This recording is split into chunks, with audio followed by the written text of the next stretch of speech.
Hey guys, welcome back to my channel. मैं हूँ श्वेता और आज इस वीडियो में हम लोग जानेंगे कि गर्भ में बच्चा किस तरीके से बनता है, कौन से महीने में बच्चे में कौन कौन से विकास आते हैं, कौन कौन से अंग बन जाते हैं, वो सारी चीज़ें आज हम इस वीडियो में जानने वाले हैं। अगर आप प्रेग्नेंट हैं या फिर प्रेगनेंसी प्लान करने वाली हैं तो आपके लिए ये वीडियो बहुत यूज़फुल और इन्फॉर्मेटिव होने वाला है, क्योंकि इस वीडियो के थ्रू आपको अपनी प्रेगनेंसी जर्नी पता चलेगी कि गर्भ में बच्चे के किस मंथ में कौन से अंग बन जाते हैं, किस मंथ में कौन सा विकास हो जाता है।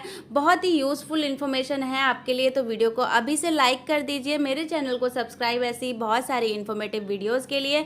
तो बिना देर किए वीडियो स्टार्ट करते हैं। किसी भी महिला के लिए एक माँ बनना बहुत ही सुखद एहसास होता है, मतलब दुनिया का सबसे अच्छा एहसास होता है माँ बनना। और जब वो प्रेगनेंसी प्लान करती है या प्रेगनेंसी हो जाती है तो वो दिन उसके लिए सबसे अच्छे और सबसे सुखद दिन होते हैं। आपकी पूरी प्रेगनेंसी 0 से लेके 9 मंथ तक की जो हमारी जर्नी रहती है वो बहुत स्मूथली निकल जाए, अच्छे से निकल जाए, हमारा बेबी स्वस्थ रहे और जब हमें बेबी मिले तो वो एक हेल्दी बेबी हो। इसके लिए ये वीडियो आपके लिए बहुत ज़रूरी है, ये सारी चीज़ें आपको जानना बहुत ज़्यादा ज़रूरी है। तो हम अपनी जर्नी स्टार्ट करेंगे वहाँ से जहाँ से आपको पता भी नहीं होता है कि आप इस टाइम पे प्रेग्नेंट हैं। उस टाइम हमारी बॉडीज़ में बहुत सारी चीज़ें चल रही होती हैं, जैसे कि एक मेल स्पर्म जो होता है वो हमारे एग से जाके मिलता है और एग हमारा जो होता है वो उस टाइम पे फर्टिलाइज हो जाता है। इस टाइम एग जो जब फर्टिलाइज हो जाता है तो वो 2 पार्ट में डिवाइड हो जाता है। एक पार्ट से हमारा बेबी बनता है और दूसरे पार्ट से बनता है प्लेसेंटा। प्लेसेंटा होता है गर्भनाल जो हमारे बेबी को ग्रोथ करने में, उसको डेवलप करने में हेल्प करता है, बेबी तक जो हमारा सारा पोषण पहुंचाता है, जो ब्लड फ्लो पहुंचाता है, ऑक्सीजन पहुंचाता है।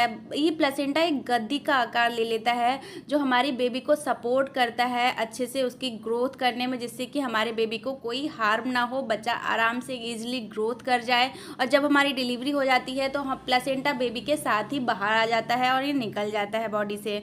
इस सारी प्रोसेस में लगभग 3 से 4 हफ्ते लग जाते हैं। अब हमारा वो टाइम आ जाता है जब हमारा पीरियड मिस हो जाता है और हमें या तो प्रेगनेंसी किट से चेक करना होता है या फिर डॉक्टर के पास जाके चेक करना होता है कि हम प्रेग्नेंट हैं और हमें अपनी प्रेगनेंसी कंफर्म करनी होती है। अब हम बात करेंगे कि पहले महीने में हमारे बेबी के अंदर क्या क्या डेवलपमेंट आ जाते हैं, बेबी कितना बड़ा हो जाता है। पहले महीने में बच्चे की आईज बन जाती हैं, आंखें, गला, जबड़ा, फेस, इस तरीके की चीजें बनने लग जाती हैं। इस टाइम बेबी बहुत छोटा सा होता है, एक चावल के दाने के बराबर बेबी बड़ा होता है। नेक्स्ट हम सेकेंड मंथ की बात करें तो सेकेंड मंथ में बेबी में हार्ट बीट हमें ईजिली सुनाई दे जाती है, मतलब बच्चे का हार्ट अच्छे से विकसित हो चुका होता है, हार्ट बीट आ चुकी होती है जो कि हम सुन सकते हैं। इस टाइम बच्चे का डाइजेस्टिव सिस्टम, बोन स्ट्रांग होने लग जाती हैं, बेबी हल्का सा मूवमेंट करने लगता है, लेकिन अभी ये मूवमेंट्स आपको पता नहीं चलेंगे क्योंकि बेबी अभी बहुत छोटा सा है। सेकेंड मंथ में बेबी के फेस में अच्छे से उभार आना शुरू हो जाता है, कान बनने शुरू हो जाते हैं, हाथ पैर बनने शुरू हो जाते हैं और ब्रेन्स डेवलप होना शुरू हो जाता है, ब्रेन में उसकी मसल्स बनने स्टार्ट हो जाती हैं। सेकेंड मंथ में हमारा बेबी जो होता है वो 1 इंच बड़ा हो चुका होता है, जो आपने अगर रेड कलर की रसबेरी देखी हो तो रसबेरी के बराबर हो जाता है। इस समय बेबी का जो वेट होता है वो 9.4 ग्राम होता है। अब हम बात करेंगे थर्ड मंथ की। थर्ड मंथ में बच्चे के सारे अंग लगभग बन जाते हैं, बस अब उनकी प्रेगनेंसी में आगे आगे विकास होना रह जाता है। थर्ड मंथ बहुत इंपॉर्टेंट होता है क्योंकि इसमें बेबी के जो प्राइवेट पार्ट होते हैं वो बनने शुरू हो जाते हैं। अब हमें पता चलने वाला होता है कि हमें बेबी बॉय मिलने वाला है या बेबी गर्ल मिलने वाली है। इसके अलावा बेबी में और भी बहुत सारे डेवलपमेंट आते हैं, जैसे कि बच्चा अपनी हाथ की उंगलियों को चूस सकता है, मुट्ठी को खोल बंद कर सकता है। ये थर्ड मंथ में बेबी हमारा 10 सेंटीमीटर लंबा यानी कि 4 इंच लंबा और उसका वेट लगभग 28 ग्राम के करीब होता है। अब हम बात करेंगे हमारे सेकेंड ट्राइमेस्टर यानी कि 4 मंथ की। इसमें बच्चे में और भी ज़्यादा विकास होने शुरू हो जाते हैं, जैसे कि बेबी अपने हाथों को अपने मुंह तक ले जा सकता है। इसके अलावा बेबी के जो अंग हैं वो विकसित होने लग जाते हैं, बेबी अपना अंगूठा चूस सकता है, अंगड़ाई ले सकता है, जम्हाई ले सकता है, उसकी पलकें, आँखें, नाखून, प्राइवेट पार्ट, ये सब चीज़ें और मोर क्लियर होने लगती हैं। हार्ट बीट को अच्छे से सुना जा सकता है। 4 मंथ में हमारा बेबी जो होता है वो 6 इंच तक का लंबा, लगभग 15 सेंटीमीटर उसकी हाइट हो सकती है और 112 ग्राम उसका वजन हो सकता है। अब आते हैं हम 5 मंथ में। 5 मंथ में बहुत सारी लेडीज़ को बेबी के मूवमेंट्स हल्का हल्का फील होने लग जाते हैं। इस टाइम में बच्चे की बॉडी पे हल्की जो बालों की परत होती है वो आ जाती है, जो कि हर बैक्टीरिया से बच्चे को प्रोटेक्ट करती है। हल्के हल्के बाल आते हैं जिससे जो उसके जन्म के बाद झड़ भी जाते हैं। इसके अलावा मांसपेशियां विकसित होने लग जाती है। आप देखेंगे कि बच्चे में हल्का हल्का सा मांसपेशियां दिखती हैं, क्योंकि जो उनकी चमड़ी होती है, जो उनके ऊपर एक लेयर होती है मांस की, वो भी बहुत पतली होती है, जिसकी उस वजह से उसकी मांसपेशियां बहुत क्लियरली दिखाई देती हैं। इस टाइम में हमारे बेबी का जो शेप होता है वो लगभग एक बनाना के बराबर हो चुका होता है। उसकी हाइट लगभग 10 इंच के करीब होती है और 400 ग्राम उसका वेट होता है। अब हम बात करेंगे 6 मंथ के बारे में। 6 मंथ में बच्चे में बहुत सारे डेवलपमेंट आ जाते हैं, जैसे कि बच्चा अच्छे से किक मारना शुरू कर देता है। इस टाइम बच्चे के फिंगरप्रिंट बन चुके होते हैं, बच्चे के स्किन का कलर चेंज हो रहा होता है। इस समय बच्चा अपनी आंखें भी खोल सकता है और बंद कर सकता है, जैसे कि आप देख सकते हैं। इस समय बच्चे की हाइट लगभग 12 इंच हो चुकी होती है और जो वजन होता है वो 1 kg के अराउंड होता है। अब हम बात करेंगे 7 मंथ के बारे में। 7 मंथ हमारे लिए बहुत इंपॉर्टेंट होता है। बच्चे की बॉडी में फैट आना शुरू हो जाता है।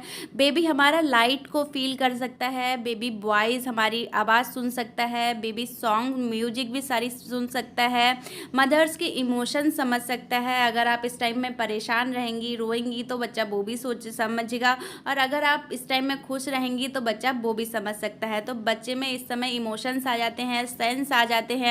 इस समय बच्चा लाइट फील करने लगता है। अगर आप तेज़ लाइट में जाएंगी, अगर बच्चा सो रहा होगा तो वो जाग जाएगा। गर्भ में बच्चा एक बहुत अच्छा काम करता है कि अगर मदर को कभी भी चोट लग जाती है तो बच्चा एंटीबॉडीज़ भेजता है और मदर को हेल्प करता है उसकी वो घाव भरने में।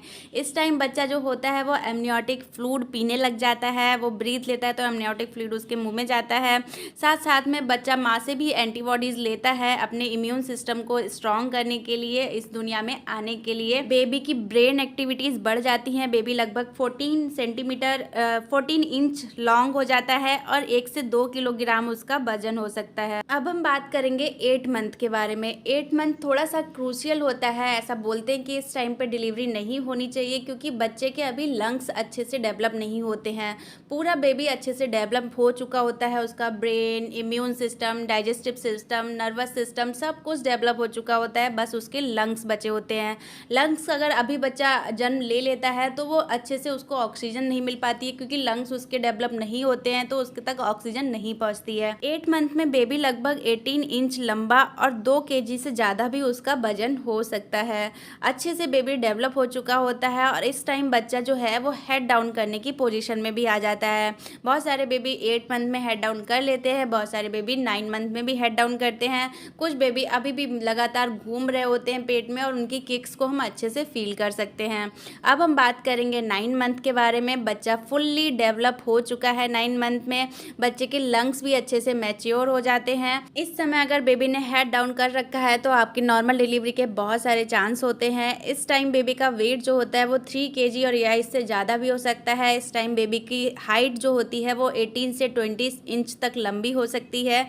तो फाइनली अभी वो टाइम आने वाला है जिसके लिए हम 9 मंथ से वेट कर रहे हैं। हमारा छोटा सा प्यारा सा बेबी हमारे हाथों में आने वाला है। आई होप कि आपके लिए एक हेल्दी और अच्छा स्वस्थ बेबी मिले। जो आप चाह रहे हैं वो सारी चीज़ें आपकी कंप्लीट हो, पूरी हो। आई होप कि वीडियो आपके लिए यूज़फुल रहा होगा। वीडियो यूज़फुल लगे तो प्लीज़ वीडियो को लाइक ज़रूर करिएगा। मेरे चैनल को सब्सक्राइब ऐसी बहुत सारी इन्फॉर्मेटिव वीडियोज़ के लिए। Thank you so much for watching. Thank you.